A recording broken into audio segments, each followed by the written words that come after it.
What if we created a fantasy world for descendants of Africans in the United States, Jamaica, the Bahamas, and the rest of the Caribbean? How will the magic systems look like? How will the monsters and creatures look like? Hello, friends. Today we explore the fantasy worlds of the African diaspora in North America and the Caribbean. Remember that these cultures and communities are still connected to the African continent, so you can add other African fantasy aesthetics to your world. For this video, the aesthetics I chose are based on the years between the 1700s and the 1900s, which is from the 18th century to the 19th century. You can choose whether the populations in your fantasy world will be primarily Afro-descendant or diverse. Firstly, let us look at the costumes and armor you can use in your fantasy world. Remember that we are basing our characters in the years between 1700s and the 1900s. Or, we could make it interesting by mixing up the looks from all these years together.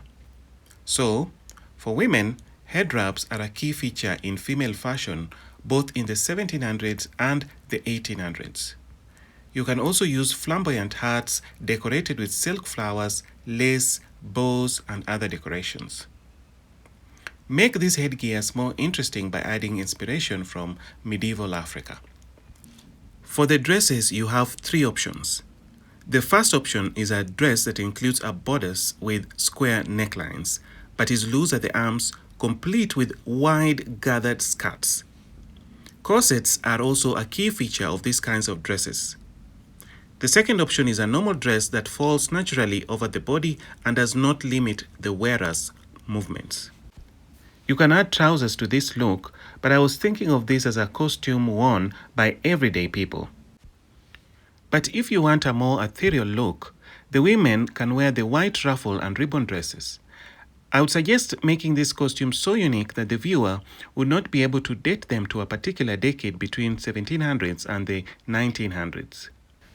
For the men in the 1700s, you have long frock coats, knee-length breeches, and embroidered waistcoats. In the 1800s, the fashion was less flamboyant and included tailored frock coats, high collars, and high lace leather boots. They also wore different kinds of hats. For armor and weapons, you can find inspiration in the War of Independence against the British and the American Civil War.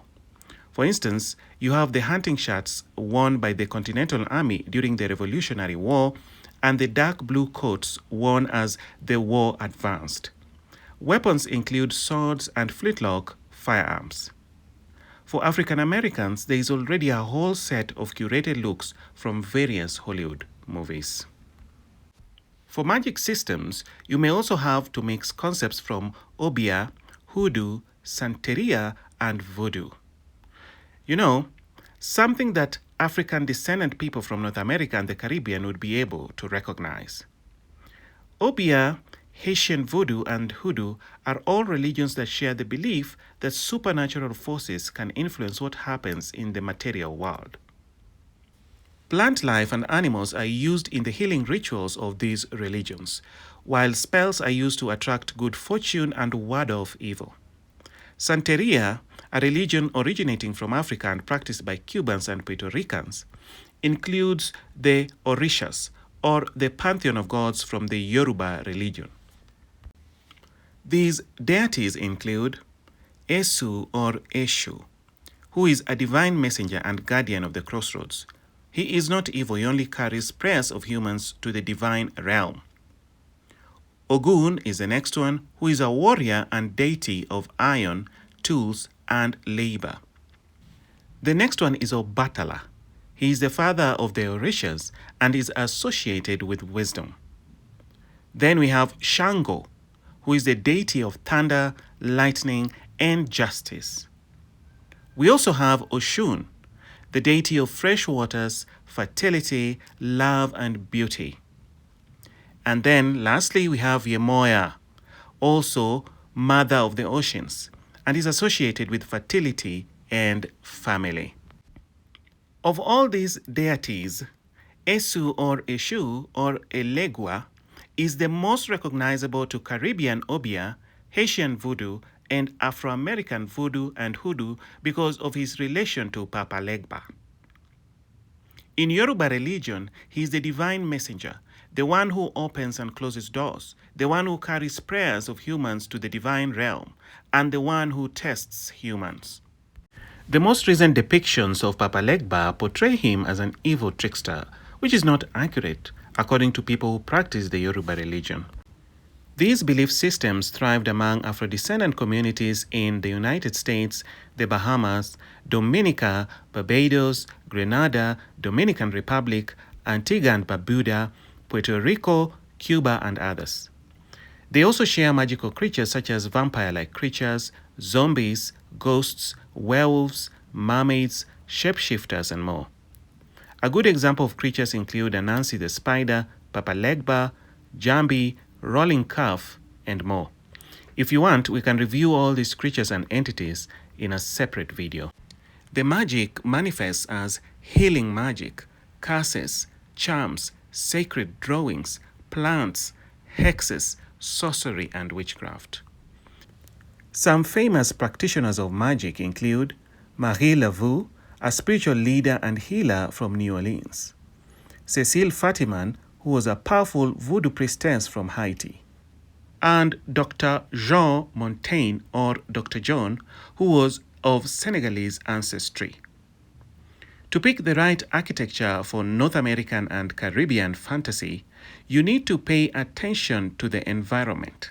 For instance, you don't want your architecture to include fireplaces when your characters inhabit a Caribbean world, because the Caribbean generally has a tropical climate. So homes made using wood and adobe make more sense in the tropical climate, such as in the Caribbean and Louisiana.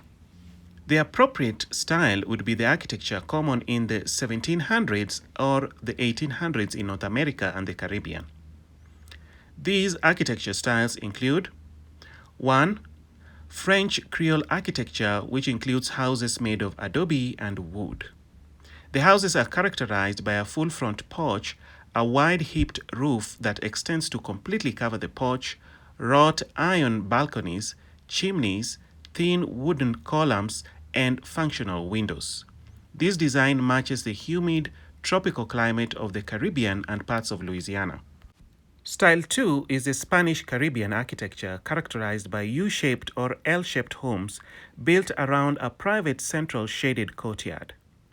The thick walls are either made of adobe or stucco.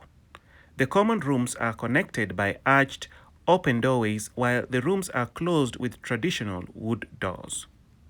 Finally, we have the British Caribbean vernacular architecture, which is common in places like Barbados, Jamaica, Antigua and Barbuda, Trinidad and Tobago, and other regions. The houses are often built on raised foundation made of stone or wood. The design of these houses is characterized by deep verandas, high ceilings, and large openings. You could also use African-style architecture if you want a more ancient look. For example, having extended families live in houses surrounded by walls made of adobe or stone. Courtyards can also double as places for shrines to various deities and so on. You may also add flat roofs made of adobe, stone, and wood, such as those used in ancient Sahelian kingdoms and in Ethiopia. That is all I have for today, but there's a lot more that I could have explored in this region. I hope you liked the video. In the next video, we'll look at the fantasy aesthetics of the African diaspora in South America. If you want to support my channel, you can tip me on Ko-fi or join my Patreon. Please subscribe, like, and leave a comment because it helps with the YouTube algorithm. Goodbye and good luck.